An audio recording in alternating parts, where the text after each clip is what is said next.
Hello students, a very good afternoon. This is the fourth class for the political science, and today I am going to discuss from the second book of your political science, that is contemporary world politics. From this book I want to discuss the second chapter, that is end of bipolarity. सो इस chapter को हम थोड़ा क्या क्या करेंगे, दोनों अलग अलग वीडियोस में इसको स्प्लिट अप करके इसको डिस्कस करेंगे। तुम लोगों का थोड़ा एक्सप्लेन करने का, तुम लोगों को समझने में थोड़ा ज़्यादा आसानी हो जाएगा, इसलिए ऐसे मैंने सोचा।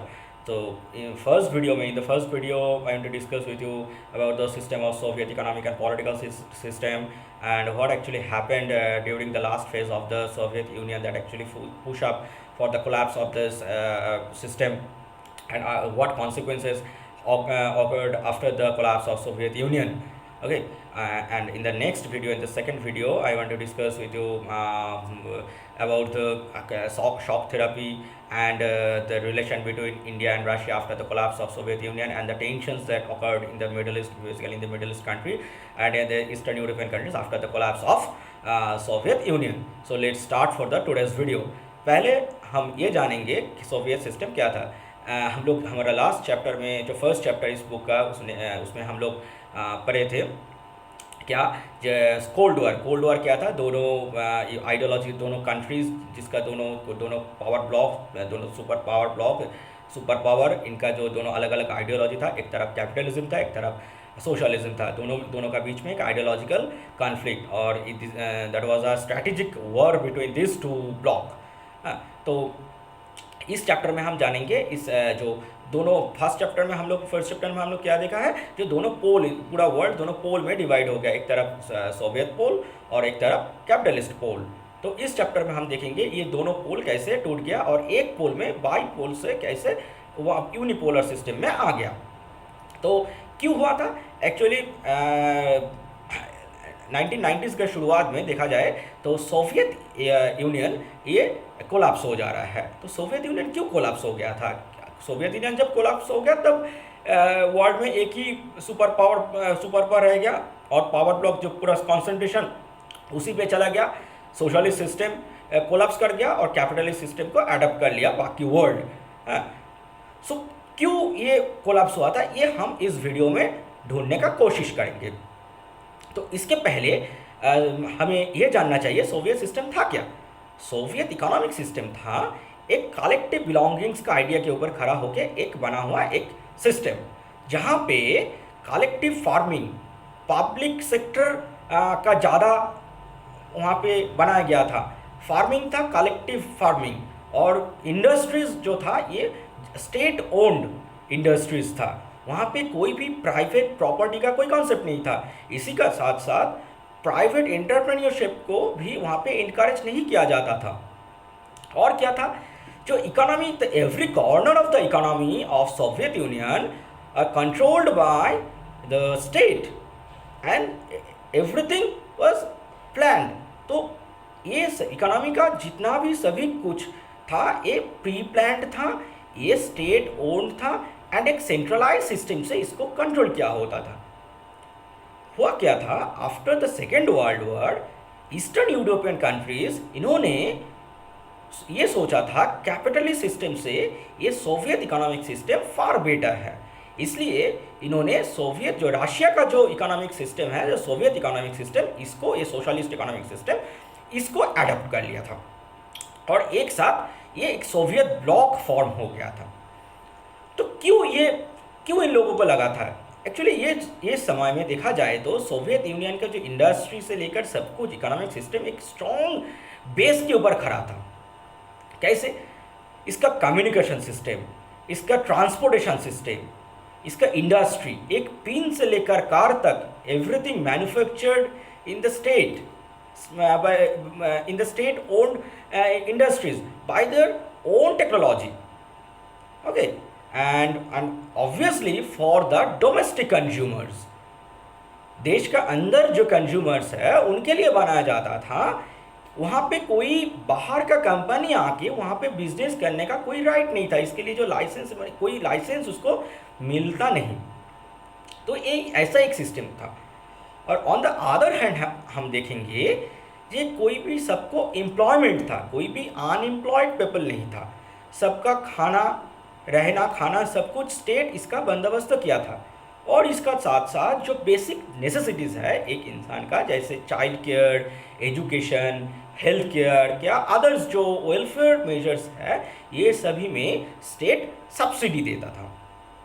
तो ऐसे ही ये सिस्टम में एक पॉपुलर सिस्टम बन गया था जिसमें लोगों का, सिटीजन्स का हर जिम्मेदारी स्टेट उठा के रखा था। स्टेट उसके लिए सब कुछ कर देंगे, ऐसे वहाँ पे देखा गया था। और इसी का साथ साथ वहाँ पे जो पॉलिटिकल सिस्टम था वो था एक one party rule, and one party means communist party of Soviet union. तो अभी हमें ये देखना है क्यों ये सिस्टम अचानक, इसमें क्या हुआ था, एक्चुअली हुआ क्या था। ये ऑलमोस्ट 70 ईयर्स ये सिस्टम चल रहा था। तो ये वन पार्टी रूल, वहाँ पे डेमोक्रेटिक कोई डेमोक्रेसी नहीं था, किसी का फ्रीडम ऑफ स्पीच नहीं था, फ्रीडम ऑफ प्रेस नहीं था, फ्रीडम ऑफ न्यूज़पेपर कुछ नहीं था वहाँ पे। हाँ, ऐसे क्या जो सोवियत यूनियन का जो 15 कंट्रीज़ था, जो 15 कंट्रीज़ एक साथ एक यूनियन बनाया था, उनमें रशिया को छोड़ के बाकी जो सब कंट्रीज़ था, उनका जो अलग अलग कल्चर, अलग अलग आइडेंटिटी, इसी सब को बार बार दबाव में रखा गया था। और रशिया अपनी बात को आगे, सोवियत यूनियन को हर काम में रशिया को ही चलता था। बट ये सब जो अलग अलग स्टेट था, इसका भी कुछ अलग कल्चर था, अलग लैंग्वेज था, अलग कुछ परिचय था, इसको कभी सुना ही नहीं गया और बार बार इसको सप्रेस कर जा रहा था। और उधर ऊपर से क्या था, जो वन पार्टी रूल होने का नाते यहाँ पे देखा गया, जो पॉलिटिकल सिस्टम के साथ ये पार्टी सिस्टम ये एक साथ पैरेलली चल रहा था। तो पार्टी ब्यूरोक्रेट, बेसिकली ये लोग पॉलिटिकल ब्यूरोक्रेट, जो ब्यूरोक्रेट पार्टी ब्यूरोक्रेट बन गए थे, जो कम्युनिस्ट पार्टी ब्यूरोक्रेट, ये लोग अपना फ़ायदा ज़्यादा वहाँ से उठा रहा था। बेनिफिट उन लोगों का, वो बेनिफिट वहाँ से जो गेन करना था, ये वहाँ से वो लोग गेन कर रहा था। तो ऐसे जब चल रहा था, लोगों में ऐसी एक खूब पैदा हो रहा है। और सोवियत यूनियन का बाकी भी जो कंट्रीज था, जो यूनियन के अंदर था, यहाँ पे भी देखा जा रहा है जो थोड़ा थोड़ा करके लोगों में एक रिवॉल्ट होने का चांसेस स्टार्ट हो गया था। तो इसी टाइम 1985 में Mikhail Gorbachev communist party, Soviet communist party का सेक्रेटरी बन के आया। उन्होंने ये सोचा, उन्होंने एक्चुअली ये देखा था जी सोवियत कम्युनिस्ट पार्टी का रिफॉर्म्स करना चाहिए। जो इतना दिन से, जब से ये स्टेट फॉर्म हुआ, जब से ये पार्टी फॉर्म हुआ, तब से इसका कोई रिफॉर्म्स, कोई रिकॉन्स्ट्रक्शन हुआ नहीं। अभी समय के साथ साथ तो बदलना चाहिए, वो बदल नहीं आ रहा था। तो मिखाइल गोर्बाचोव ने ये सोचा था अभी ये कुछ रिफॉर्म्स करना चाहिए। उन्होंने पार्टी मीटिंग में इसका आवाज़ उठाया। उन्होंने कुछ दोनों पॉलिसी लेकर आया, ग्लासनोस्ट और पेरेस्ट्रोइका। ग्लासनोस्ट क्या था? ग्लासनोस्ट था ओपननेस, इसका मीनिंग है ओपननेस। कुछ जो रेस्ट्रिक्टेड सिस्टम था, सोवियत सिस्टम जो रेस्ट्रिक्टेड सिस्टम था कि बाकी दुनिया को कुछ पता ही नहीं था अंदर क्या हो रहा है। जो स्टेट जो चाह रहा है वही न्यूज़पेपर में प्रिंट हो रहा है, स्टेट जो चाह रहा है वही न्यूज़ चैनल में दिखाया जा रहा है, स्टेट जो चाह रहा है ऐसे ही अब बाहर के दुनिया के सामने जा रहा है, स्टेट जो चाह रहा है ऐसे ही फील बन रहा है। किसी का कोई कुछ हक नहीं था, डेमोक्रेसी तो था नहीं वहाँ पे, वन पार्टी रूल में डेमोक्रेसी कहाँ। तो मिखाइल गोर्बाचोव इसमें थोड़ा सुधार ले आने का कोशिश किया था, सोचा था उन्होंने। तो ये ओपननेस ले आने का कोशिश था उनका। इसके लिए जो पॉलिसी लेकर आया ये था ग्लासनोस्ट। और उसी का साथ साथ उन्होंने रिकॉन्स्ट्रक्शन के बारे में भी बोला, जो रिफॉर्म्स करना चाहिए, जिसको कहा जाता है पेरेस्ट्रोइका। तो ये ग्लासनोस्ट और पेरेस्ट्रोइका मिखाइल गोर्बाचोव ने लेकर आया for the reconstruction, for the reforms of the old Soviet system. Okay, so but क्या हुआ, सोवियत कम्युनिस्ट पार्टी में ही उनका ये पॉलिसी को अपोज किया गया था। एनीवे फाइनली मिखाइल गोर्बाचोव ने ये रिफॉर्म स्टार्ट किया। उन्होंने रशिया में देखा जाएगा 1989 में रशिया में एक डेमोक्रेटिक वे में एक इलेक्शन करने का कोशिश किया, और रशियन पार्लियामेंट जिसको डूमा कहा जाता है, डूमा को भी बनाने का कोशिश किया। और वहाँ पे multi party, one party system से मल्टी पार्टी सिस्टम को वहाँ पे रिकॉग्निशन मिला था। अभी यही जो मिखाइल गोर्बाचोव ने शुरुआत किया था। बट ये जो देखा गया, जब इलेक्शन हुआ, वही इलेक्शन में इलेक्शन के पहले से ही लोगों के अंदर लोगों के अंदर जो क्षोभ सोवियत यूनियन को लेकर वो क्षोभ ज़्यादा बाहर आ गया, और इसको सोवियत कम्युनिस्ट पार्टी का एक मेंबर बोरिस येलेत्सिन, इन्होंने लोगों के सामने एक नेशनल हीरो बन के आया, जो कम्युनिस्ट पार्टी का एक पुराना मेंबर था, और कम्युनिस्ट पार्टी से बाहर आके लोगों का उनका जो ख्वाहिश था उसको पूरी करने का वादा किया, और इस इलेक्शन में उन्होंने पार्टिसिपेट किया, और इलेक्शन में उनका जीत हासिल हुआ, उन्होंने गवर्नमेंट बनाया। और सोवियत, इसी का साथ साथ जो सोवियत सिस्टम, वो Soviet communist party, Soviet union, ये कोलैप्स भी कर गया, ये इसका एंड भी हो गया, और बोरिस येलेत्सिन इन्होंने first president of the Russia ये बना।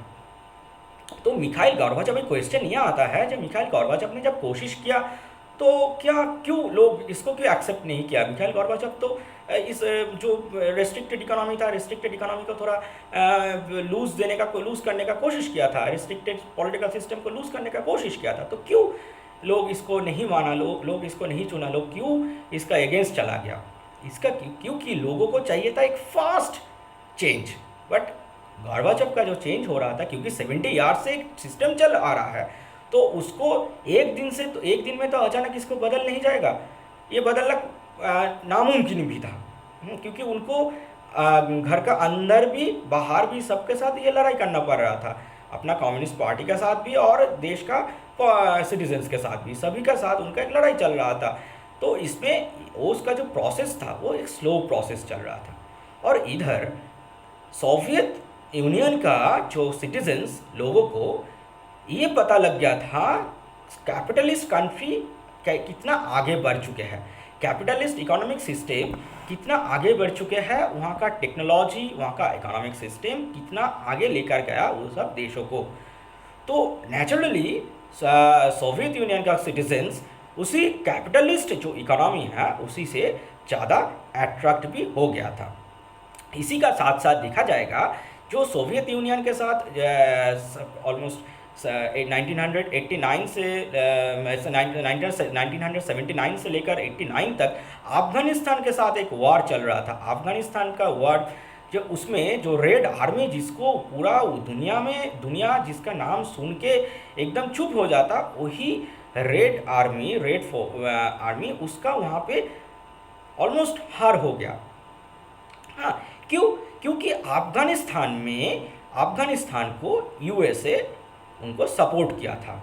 तो ये भी जो एक तरफ जैसे सोवियत यूनियन का इकोनॉमी को भी कमज़ोर कर दिया, उसी का साथ साथ सोवियत यूनियन का जो पावर वो इतना दिन तक दिखा रहा था वो भी कमज़ोर हो गया दुनिया का सामने। और क्या था, सोवियत यूनियन अपना सब कुछ, सिटीजन्स का सब कुछ देने का जो वादा कर चुके थे, उसी को निभाने का चक्कर में ये लोग क्या हो रहा था, इसका जो एक्चुअल डेवलपमेंट ये थोड़ा धीरे चल रहा था। और सेंट्रल एशियन कंट्रीज़ जो सोवियत सैटेलाइट माने सोशलिस्ट सैटेलाइट ब्लॉक में था, इसी का डेवलपमेंट के बारे में ये लोग सोचने लगा। और यहाँ पे डेवलपमेंट करने के लिए वहाँ पे बेसिकली एक सोवियत सिस्टम यानी कम्युनिस्ट सिस्टम, सोशलिस्ट सिस्टम को जारी रखने के लिए वहाँ पे ज़्यादा इन्वेस्ट किया। तो एक्सपेंडिचर ज़्यादा वहाँ पे हो रहा है, अपना देश में अपना लैंड पे डेवलपमेंट ज़्यादा नहीं हो रहा था। और इंडस्ट्री में भी ये लोग बहुत पीछे चल रहा था जो, और कैपिटलिस्ट सिस्टम में खूब इजीली अवेलेबल है, प्राइवेट प्रॉपर्टी को वहाँ पे वेलकम किया जाता है, प्राइवेट एंटरप्रेन्योरशिप को वेलकम किया जाता है, जो सोवियत सिस्टम में जो नहीं हो पाता है। तो ये सब रीज़न था जिसके लिए सोवियत यूनियन का लोगों जो कैपिटलिस्ट सिस्टम को कैपिटलिस्ट सिस्टम को ज़्यादा अच्छा तब मानने लगा। और कैपिटलिस्ट सिस्टम क्या था, एक डेमोक्रेटिक सिस्टम, ये भी एक रीज़न था। जो डेमोक्रेसी, तो लोगों को इतना दिन से बिना डेमोक्रेसी में जो एक गवर्नमेंट था सोवियत यूनियन में, जो गवर्नमेंट सिटीजन्स के पास ही अकाउंटेबल नहीं था, सिटीजन्स कभी क्वेश्चन ही नहीं कर सकता था गवर्नमेंट को, तुम ये क्यों किया क्यों नहीं किया, ये क्वेश्चन करने का हक ही नहीं था सिटीजन्स को। तो लोग जो कैपिटलिस्ट डेमोक्रेटिक फॉर्म को ही सोचा था यही बेटर है अभी के लिए। तो सोवियत यूनियन कोलैप्स कर गया और जो पुराना सोवियत कंट्री वो इसको बोला गया था, जैसे 1989 में ऐसे बोला गया था, they are free to form या इंडिपेंडेंट स्टेट। और इसी का साथ साथ देखा जाएगा वही बर्लिन, जिसको कोल्ड वॉर के टाइम पे उसको दोनों अलग अलग एरिया में बांटा गया था, West Germany and East Germany. तो बर्लिन वॉल को बर्लिन वॉल टूट जा रहा है। तो बर्लिन वॉल टूट गया, इसी को एक कहा जाता है, यही एक मार्क है जो सोवियत सिस्टम यूएसएसआर का जो कोलैप्स हो रहा है इसको मार्क करते हैं। इसी दिन से ऑलमोस्ट शुरू हो गया था। और उसके बाद जैसे इलेक्शन हुआ, इलेक्शन के बाद सोवियत कम्युनिस्ट पार्टी को ही बैन कर दिया और ओल्ड सोवियत सिस्टम को भी डिसबैंडेड हो गया। ठीक है, तो जो पुराना सोवियत कंट्रीज था वो सब मिलके एक कॉमनवेल्थ ऑफ इंडिपेंडेंट स्टेट बनाया, CIS जिसको बोला जाता है, जो CIS बनाया था। सोवियत यूनियन का जो पुराना ट्रीटीज़ था, इंटरनेशनल ट्रीटीज़ और के इंटरनेशनल कमिटमेंट्स था, उसको एक्सेप्ट कर लिया। यहाँ तक उन्होंने USA के साथ भी कुछ न्यूक्लियर आर्मामेंट डिसआर्मामेंट पैक्ट ये सब किया। हाँ, USA के साथ थोड़ा समझौते में चला आया वर्ल्ड न्यूक्लियर, खास करके न्यूक्लियर पावर को लेकर। तो ये सब देखा जाएगा सोवियत यूनियन का कोलैप्स होने का बाद ये सब हो रहा है। तो इसके सबसे बड़ा कॉन्सिक्वेंसेस क्या एक्चुअली हुआ था इंटरनेशनल पॉलिटिक्स में, इसको भी देखना चाहिए। तो 3 ऐसे कॉन्सिक्वेंसेस हम बता सकते हैं। फर्स्ट जो था, जो कोल्ड वॉर ख़त्म हो गया, एंड ऑफ बाइपोलरिटी हो गया, तो इसमें यूनिपोलर सिस्टम हो गया। और दूसरी जगह सेकेंड पॉइंट में जो कहेंगे, जो जब इतना दिन तक एक बैलेंस ऑफ पावर था, ये बैलेंस ऑफ पावर अभी एक तरफ चला गया। तो इसमें दो काम हो सकता था, दो चीज़ हो सकता था कि एक क्या है, एक मल्टी पावर सिस्टम जो अलग अलग कुछ ऐसे कुछ कंट्रीज़ अलग अलग कुछ ऐसे मल्टी पावर ब्लॉक बना सकते थे। और क्या था, जो कोई एक कंट्री के पास ये पूरा सिस्टम, पूरा पावर ये कॉन्सेंट्रेट हो जाएगा। तो यही सेकेंड ही हुआ था बेसिकली, USA के पास पूरा जो वर्ल्ड पावर ये कॉन्सेंट्रेट हो गया। तो इसका बाद जो थर्ड चैप्टर है उसमें हम लोग US हेजेमोनी जब पढ़ेंगे, देखेंगे उसमें कैसे USA इसके बाद आगे बढ़ रहा है। और जैसे कुछ ही साल पहले जैसे इराक का युद्ध में, अफगानिस्तान युद्ध में, इराक तो युद्ध में कैसे USA कैसे उसका आगे बढ़ चुका था, जो कैसे एक अकेला सुपर पावर बन के आज भी पूरा दुनिया में राज कर रहा है, ये तो हम आज देख ही सकते हैं। तो थर्ड पॉइंट क्या था? थर्ड पॉइंट था जो कंट्रीज़ सोवियत यूनियन से अलग हो गया। इसमें जो ईस्टर्न यूरोपियन कंट्रीज़ था, ईस्टर्न यूरोपियन कंट्रीज़, इनको लगा था जो कैपिटलिस्ट सिस्टम यही सबसे बेहतरीन है, तो इन्होंने नाटो के साथ जोड़ गया, जो नॉर्थ अटलांटिक ट्रीटी ऑर्गेनाइजेशन, मतलब ये कैपिटलिस्ट सिस्टम को अडॉप्ट कर लिया। और जो सेंट्रल एशियन कंट्रीज़ था, इनको लगा था ये थोड़ा अलग प्लेयर बन गया था, ऐसे कुछ अलग प्लेयर बन के वहाँ पर खेलने लगा। इनका क्या था, इनका नेचुरल रिसोर्सेज, मतलब natural gas, natural oil, minerals, इसका यहाँ पे ज़्यादा मिलता है। इसी को लेकर इन्होंने सोचा जो रशिया के साथ भी, after the collapse of Soviet union, इसके रशिया के साथ भी अच्छा रिलेशन रहना चाहिए और USA के साथ भी अच्छा रिलेशन रहना चाहिए। तो दोनों के साथ ही एक अच्छा रिलेशन बना के इन्होंने चलने का एक मुद्दा लिया था। ठीक है, तो यही था बेसिकली जो सोवियत यूनियन कोलैप्स कर गया, तो इसका यही एक्चुअली कॉन्सिक्वेंसेस हुआ था। तो ऐसे कुछ एक तरफ देखा जा रहा है कोल्ड वॉर एंड हो रहा है, एंड ऑफ कोल्ड वॉर हो रहा है, बाइपोलरिटी ख़त्म हो रहा है, हाँ, यूनिपोलर सिस्टम हो रहा है। उसके साथ साथ क्या हो रहा है, अलग अलग कुछ पावर ब्लॉक जैसे कुछ नया पावर इमर्ज कर रहा है, जो नेक्स्ट टाइम फर्दर जो कंट्रीज़ देखा जाएगा फ्यूचर में, आफ्टर पोस्ट सोवियत एरा में, जो पावर को दिखाया था, जो अपने आप को एक स्ट्रॉन्ग पोजीशन में बनाया था, और वर्ल्ड पॉलिटिक्स में जिसका एक अच्छा खासा जगह भी तैयार हुआ था। तो यहाँ तक कि आज का ये वीडियो हम ख़त्म करते हैं। तो नेक्स्ट वीडियो में हम देखेंगे शॉक थेरापी के बारे में जानेंगे, और उसके साथ साथ सोवियत इकोनॉमिक सिस्टम में ये शॉक थेरापी कैसे, इसका प्रभाव कैसे, इसका इफेक्ट आया था, ये भी उसमें से जानेंगे। ठीक है, ओके। तब तक ऑल द बेस्ट और be safe, stay at home, फिर बाहर मत जाना, और वीडियो को लाइक करना, वीडियो को अच्छी तरह से देखना। और चैप्टर मैंने इसको दोनों अलग अलग डिवाइड करके जैसे डिस्कस किया, तुम लोग भी इसको अलग अलग पार्ट करके चैप्टर को रीडिंग करना। और रीडिंग करने के बाद, इस वीडियो को देखने के बाद कोई भी क्वेश्चंस, क्वेरीज, डाउट्स कुछ भी रहेगा तो कमेंट सेक्शन में कमेंट कर सकते हो, व्हाट्सएप, मेल कुछ भी कर सकते हो, फ़ोन कॉल कुछ भी कर सकते हो, ओके।